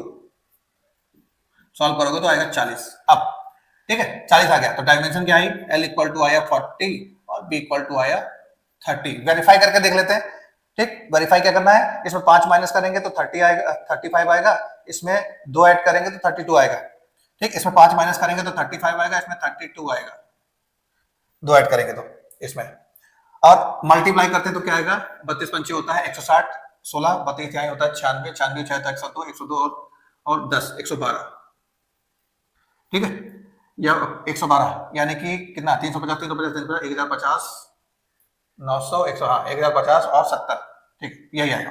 अब एलबी करेंगे, इसका आएगा 1200 में से 80 माइनस करेंगे तो आएगा ये वाला, यानी कि ये जो हमने आंसर निकाला वो करेक्ट आंसर है। तो दोस्तों क्वेश्चन नंबर 18 भी हमारा क्या है, ये भी बहुत इंपॉर्टेंट है, लेकिन इस टाइप के क्वेश्चन जो होते हैं थिंकिंग वाले ये स्टैंडर्ड में आते हैं, ठीक है ना। इसका थोड़ा आसान वाला वर्जन जो होता है वो बेसिक में आता है। तो क्वेश्चन क्या है, Yash scored 40 marks in test, बोल रहा है कि यस जो है वो टेस्ट में 40 मार्क्स आता है अगर सही आंसर लिखने पर उसको 3 मार्क्स और गलत आंसर लिखने पर 1 मार्क्स उसका काट लिया जाए। अगर 3 की जगह अगर 4 मार्क्स उसको मिलते सही आंसर पे और गलत आंसर पे 2 मार्क्स कटते तो उसका जो स्कोर था 40 के बजाय 50 होता है, ये बोल रहा है। तो टोटल नंबर ऑफ क्वेश्चन बोल रहा है। तो यहाँ पे क्या है, हमें सही और गलत की बात कर रहा है। टोटल नंबर ऑफ क्वेश्चन क्या होंगे, टोटल नंबर ऑफ क्वेश्चन होंगे, सही और गलत को टोटल मिलाना पड़ेगा तभी आएगा। तो लेट करना पड़ेगा, let total number of questions, total number of questions क्या होगा, x प्लस वाई, ठीक है। और करेक्ट आंसर क्या है, यहां पर करेक्ट आंसर है x और इनकरेक्ट है y। करेक्ट बोलेगा, इनकरेक्ट आंसर है y, ठीक है। इनकरेक्ट आंसर कितना है, y है। अब यहां पे हम बात कर रहे हैं क्या, बोल रहा है क्वेश्चन के इक्वेशन कैसे बनानी है। तो अकॉर्डिंग टू क्वेश्चन चलते हैं हम लोग। अकॉर्डिंग टू क्वेश्चन क्या है, 3 मार्क्स मुझे देना है सही आंसर के लिए और 1 माइनस 1 कट करना है रॉन्ग के लिए। तो क्योंकि जब हम नंबर उसको दे रहे हैं, ऐड कर रहे हैं, तो उसका मतलब क्या है, जो करेक्ट के लिए प्लस चलेगा और इनकरेक्ट के लिए माइनस चलेगा, ठीक। तो यहाँ पे क्या आएगा, 3x, 3x, एक के लिए x नंबर, तो ठीक है, x क्वेश्चन है, एक के लिए 3 नंबर, तो 3x के लिए कितना, 3x नंबर माइनस, इसके बाद लॉस के लिए 1, तो 3x minus Y equal to होगा कितना, 40 मार्क्स लेके आएगा इससे, इक्वेशन 1। दूसरा क्या होगा, दूसरा भी सेम तरीके से बोल रहा है कि अगर 3 के बजाय 4 मार्क्स देता तो 4 करेक्ट है, तो 4x minus 2y equal to कितना आता है, 50 आता उसके पास, ठीक। इसको थोड़ा सॉल्व कर लो, 2 निकाल दो इससे, ये आएगा 2x minus Y equal to 50 और 50 को अगर इससे कट करते हैं तो आता है 25, तो 2x minus Y equal to आता है 25, ठीक है। अब हमें क्या करना था, अब हमें फर्स्ट और सेकंड को सॉल्व करना है। तो फर्स्ट और सेकंड को सॉल्व करते हैं। इस बार हम यूज करेंगे क्या, एलिमिनेशन। एलिमिनेशन कैसे आएगा, 3x minus Y equal to 40 और 2x minus Y equal to 25। सबसे पहले मैंने क्या बताया था एलिमिनेशन के लिए, एलिमिनेशन में सबसे पहले हमें चेक करना पड़ता है कि दोनों इक्वेशन में x और y के नंबर जो है वो सेम है या नहीं, ये चेक करना है। तो इसमें सेम नहीं है, लेकिन इसमें सेम है, ठीक, पहली कंडीशन पूरी। दूसरा, फिर हमें चेक करना है कि दोनों x और y की जो साइन है वो डिफरेंट है या सेम है। अगर डिफरेंट है तो ऐड करना है और सेम है तो माइनस करना है। तो यहाँ पर सेम है, यहाँ भी सेम है, यानी कि माइनस करना है। तो माइनस जब करते हैं तो नीचे वाले इक्वेशन के साइन चेंज करते हैं। तो अब ये जो पुराना साइन था वो उसका कोई काम नहीं, अब नया वाला साइन, y से y कैंसिल हुआ, 3 में से 2 गया 1, यहाँ पे 40 में से 25 गया 15, तो x की वैल्यू 15 आई। इसके बाद इस x की वैल्यू को हमें कहां पुट करना है, इस x की वैल्यू को हमें पुट करना है, put x equal to 15 in equation 1 में पुट करना है x की वैल्यू 15, तो यहाँ पे आएगा 3x minus Y equal to 40, कितना आएगा 3 into 15 minus Y equal to 40, ये आएगा 45 माइनस वाई इक्वल टू 40, यानी कि y को साइड ले देंगे, 40 कितना लेंगे, तो 40 कितना आएगा, 40 आएगा हमारा कितना, 40 माइनस 45, यानी कि माइनस वाई आएगा माइनस 5 और 5 माइनस से माइनस कैंसिल, तो y आएगा 5, यानी कि 15 क्वेश्चन हमारे करेक्ट हुए और 5 क्वेश्चन रॉन्ग हुए। तो टोटल नंबर ऑफ क्वेश्चन कितने होंगे, टोटल क्वेश्चंस क्या होगा, x और y को ऐड करना पड़ेगा, तो 15 प्लस 5 यानी कि 20 क्वेश्चन होंगे हमारे पास टोटल। बोर्ड एग्जाम में ये वाला क्वेश्चन भी आया हुआ है 2025 में, किसी सेट में आया हुआ है। और ये क्वेश्चन जो होता है वो रेक्टेंगल वाला जो क्वेश्चन होता है उसी के बेस पे होता है, ठीक है ना। कैसे, जैसे अगर हम मान लेते हैं कि इस क्वेश्चन की बात करते हैं, अगर हम मान लेते हैं कि हर एक रो में 10 बच्चा है, मान लेते हैं कि हर एक रो में 10 बच्चा है और हमारे पास 5 रो है, ठीक है, ये 4 रो है, 1 2 3 4 5, सॉरी 5 रो है और हर एक रो में 10 बच्चा है, तो टोटल कितना बच्चा होगा, 10 इंटू 5 50 होगा। तो ऐसे ही इसमें बोल रहा है, क्या बोल रहा है कि student of the class are made to stand equal in rows, बोल रहा है कि रोज में जो बच्चे खड़े होंगे वो इक्वल खड़े होंगे, ठीक है। तो यहाँ पे हम लेट कर लेते हैं, let number of student in one row, एक रो में मान लेते हैं x और इसके बाद नंबर ऑफ रोज की बात कर लेते हैं, वो नहीं होगा इसमें, नंबर ऑफ रोज हम मान लेते हैं y। तो टोटल स्टूडेंट कितना होगा, टोटल स्टूडेंट होगा x इंटू वाई, ठीक। अब क्वेश्चन के अकॉर्डिंग चलते हैं, क्या बोल रहा है, if 3 student are extra in each rows, ठीक। तो अकॉर्डिंग टू क्वेश्चन चलते हैं, बोल रहा है अगर हर एक रो में 3 बच्चा एक्स्ट्रा कर दें, यानी कि रोज में अगर 3 बच्चा एक्स्ट्रा कर दें, if 3 students are increased in each row, ठीक है। इसका मतलब क्या है, जो then there would be 1 row less, then one row will be reduced। इसका मतलब क्या हुआ, अगर हमारे पास नंबर ऑफ रो है कितना x, नंबर ऑफ रोज है y, नंबर ऑफ रोज कितना है y, ठीक, जैसे ये एरिया है एक्स वाई, वैसे ही क्या बोल रहा है कि अगर हम इंक्रीज करते हैं 3 स्टूडेंट, किसमें, एक रो में 3 स्टूडेंट इंक्रीज करते हैं, तो स्टूडेंट कितना हो जाएगा x प्लस 3। उसके बाद क्वेश्चन में क्या बोल रहा है कि जो रो है वो एक कम हो जाएगी, तो इनको मल्टीप्लाई करने पर स्टूडेंट आएगा कुछ, टोटल स्टूडेंट क्या था एक्स वाई। अब क्या बोला है कि जो टोटल स्टूडेंट है वो सेम ही रहेगा, इनका मल्टीप्लाई करेंगे तो number of total student change होगा ही नहीं। तो अब इसको हम सॉल्व करते हैं तो क्या होगा, इसको सॉल्व करेंगे तो एक्स वाई, इसको आएंगे माइनस एक्स, इसको 3y, इसको minus 3 equal to X Y, cancel, कितना आएगा, ये आएगा हमारा x minus X plus 3y और 3 इस तरफ जाएगा, तो ये क्वेश्चन 1। ठीक है, राइट में हमने क्यों क्वेश्चन नहीं किया, क्योंकि उसने टोटल नंबर ऑफ स्टूडेंट में चेंज नहीं बोला है, उसने जो बढ़ाने को बोला है और सॉरी जो इसको डिक्रीज कर रहा है और नंबर ऑफ स्टूडेंट को इंक्रीज कर रहा है, लेकिन टोटल नंबर ऑफ स्टूडेंट जो होंगे वो कभी चेंज नहीं हो सकते। इसके बाद दूसरे वाले पे आते हैं, फिर से अकॉर्डिंग टू क्वेश्चन। अब क्या बोल रहा है, if 3 student are less in a row, अगर हर एक रो में 3 स्टूडेंट कम कर दिए जाए तो देयर वुड बी 2 मोर रोज, तो हर एक रो में सॉरी रो जो होती है 2 इंक्रीज होती है, तो फिर वही x क्या है, अगर हर एक रो में 3 स्टूडेंट लेस कर दिया है तो ना ईच रो में x स्टूडेंट 3 कम करना है तो x माइनस 3, तो रो कितनी बढ़ रही है, रो बढ़ रही है हमारी 2, लेकिन कुछ भी कर लो नंबर ऑफ स्टूडेंट चेंज नहीं होगा। तो इसको सॉल्व करते हैं तो आएगा 3y, ठीक है, मल्टीप्लाई करते हैं तो क्या आएगा, मल्टीप्लाई करते हैं तो आएगा एक्स वाई, एक्स का वाई में, फिर 2x, फिर माइनस 3y, फिर माइनस 6xy, सॉल्व कर दो, ये आएगा 2x minus 3y equal to 6, 2। फिर इन इक्वेशन को फिर से हम क्या कर रहे हैं, सब्स्टिट्यूशन या फिर एलिमिनेशन किसी भी सॉल्व कर सकते हैं, तो एलिमिनेशन सॉल्व करेंगे, क्यों, क्योंकि ये तो कोई प्लस का या माइनस का सेम नंबर है, तो ये क्या आएगा,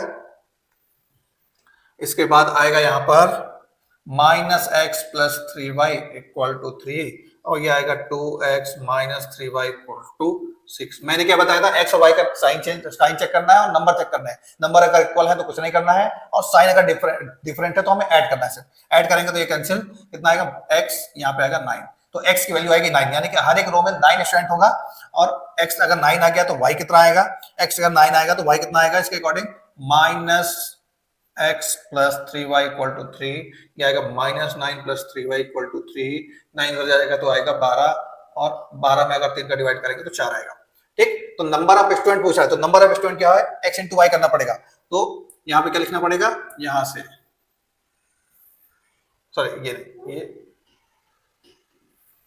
यहां से टोटल स्टूडेंट्स क्या आएंगे, एक्स वाई, एक्स हमारा 9, वाई है 4, तो आएगा 36, और ये होगा हमारा फाइनल आंसर है। तो बच्चों अब हम बढ़ चुके हैं क्वेश्चन नंबर 20 की, और क्वेश्चन नंबर 20 हमारा बहुत इंपॉर्टेंट है, ये भी, ये क्या है कि पेरीमीटर ऑफ आइसोसेलेस ट्रायंगल 32।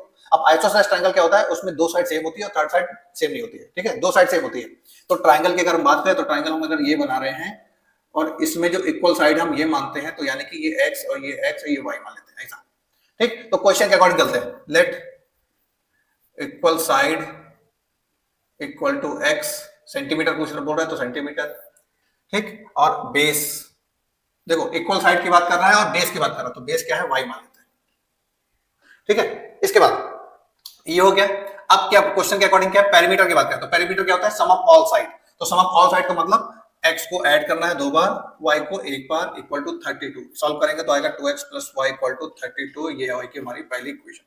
इसके बाद अब क्या बोल रहा है कि if equal side is 5/6 of the base, according to question क्या है, क्वेश्चन में बोल रहा है equal side equal to 5/6 of base, of का मतलब होता है मल्टीप्लाई, ये ठीक, ये है x, ये है 5/6 और ये है y, ठीक है, तो x की वैल्यू क्या है 5/6y, तो यहां से अगर हम सॉल्व करें, दोनों को सॉल्व करने की कोशिश करेंगे तो क्या आएगा, x की वैल्यू 5/6y है, इक्वेशन 2 है। अब इस x की वैल्यू को यहां रख देते हैं, ठीक, क्या करना पड़ेगा, 2 इंटू क्या करना पड़ेगा, x की जगह पर 5/6y प्लस y 32, ये कितना आएगा, कैंसिल, 3 यहां जाएगा तो कितना आएगा, 5y प्लस 3y, और ये 3 इधर जाएगा तो 96 बनाएगा, ये आएगा 8y इक्वल टू 96, 8 से कैंसिल करेंगे तो आएगा 12, ठीक, इससे इसको कट करेंगे तो आएगा 12, तो y 12 आया, तो इसके अकॉर्डिंग x क्या आया, इसके अकॉर्डिंग x हमारा आएगा कितना, x इक्वल टू है 5/6 इंटू 12, 6 दूनी 12, x आएगा 10, यानी कि ये साइड हमारी 10 आई, ये भी 10 है और ये 12 है, ठीक है। इतना तो हो गया, अगर साइड पूछता तो क्वेश्चन हो चुका है, लेकिन उसने एरिया पूछ लिया। एरिया के लिए क्या करना पड़ेगा, अब या तो हम हीरोन्स फॉर्मूला लगाएं, नहीं लगा सकते तो नॉर्मल वाला लगाना पड़ेगा, ठीक है। तो जो समझ में आता है हम नॉर्मल वाला करते हैं, क्या करना पड़ेगा, इसमें ऐसे परपेंडिकुलर ड्रॉ करना पड़ेगा, परपेंडिकुलर जब ड्रॉ करेंगे तो ये जो 12 है वो 6 और 6 में डिवाइड हो जाएगा, ठीक। ये बनता है राइट एंगल ट्राइंगल, तो राइट एंगल ट्राइंगल में मुझे हाइट चाहिए, क्यों, क्योंकि एरिया का फॉर्मूला क्या होता है, एरिया का फॉर्मूला होता है 1/2 बेस इनटू हाइट, ठीक। तो हाइट निकालने के लिए क्या करना पड़ेगा मुझे, हाइट निकालने के लिए ये मान लेते हैं h है, ये हमारा सॉरी ये हमारा p है, ठीक है, परपेंडिकुलर, और ये हाइपोटेनियस और ये बेस, ठीक। तो p स्क्वायर इक्वल टू क्या होगा, h square minus b square, h कितना है, h है हमारा 10 और b है हमारा 6, p स्क्वायर कितना आएगा 100 माइनस 64 p स्क्वायर, तो p स्क्वायर की वैल्यू आएगी 36, यानी कि p की वैल्यू आएगी 6 क्यों ले रहा है, क्योंकि साइड कभी नेगेटिव नहीं होती, इसे पॉजिटिव ले रहा है सिर्फ, ठीक है। इसके बाद p6 आ गया, यानी कि हाइट हमारी 6 आ गई, तो area of isosceles triangle, isosceles triangle का एरिया क्या होगा, 1/2 बेस इनटू हाइट, ठीक, बेस इनटू हाइट, बेस का मतलब कितना है, बेस हमारा है 12, ठीक है। या फिर ऐसे दो राइट एंगल दिख रहे हैं, तो दो राइट एंगल का मतलब दोनों का 2 का मल्टीप्लाई किसमें, राइट एंगल ट्राइंगल में, राइट एंगल ट्राइंगल का एरिया क्या होता है 1/2, बेस कितना है 6 और हाइट कितनी है, हाइट कितनी है, बेस है 6, हाइट है, इसके पी की वैल्यू कितनी निकाली, 6 निकाली, ठीक, कितना आएगा 36 आने वाला है इसका, ठीक है। ये होगा हमारा फाइनल आंसर।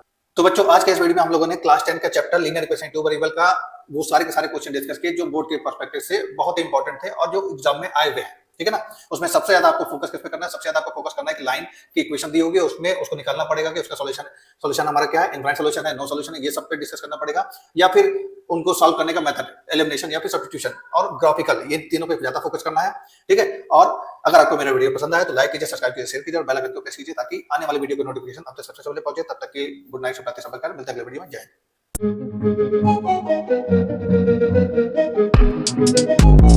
हिंद।